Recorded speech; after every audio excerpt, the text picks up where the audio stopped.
ನೋಡಿ, ಇದು ವಾಲ್ ಪುಟ್ಟಿ ಅಂತ ಹೇಳ್ಬಿಟ್ಟು ವಾಲ್ ಕೇರ್ ಅಥವಾ ವಾಲ್ ಪುಟ್ಟಿ ಅಂತ ಹೇಳ್ತಾರೆ.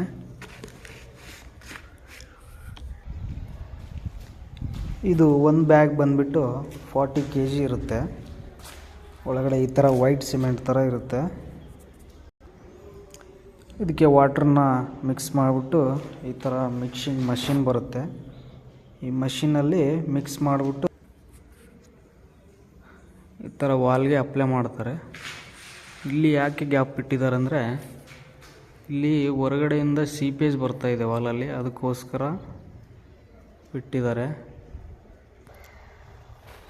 ಸಿಂಗಲ್ ಕೋಟ್ ಅಪ್ಲೈ ಮಾಡ್ತಿದ್ದಾರೆ ಈ ಬಿಲ್ಡಿಂಗಿಗೆ. ಯಾವ ಥರ ಅಪ್ಲೈ ಮಾಡೋದಂತ ತೋರಿಸ್ಕೊಡ್ತೀನಿ.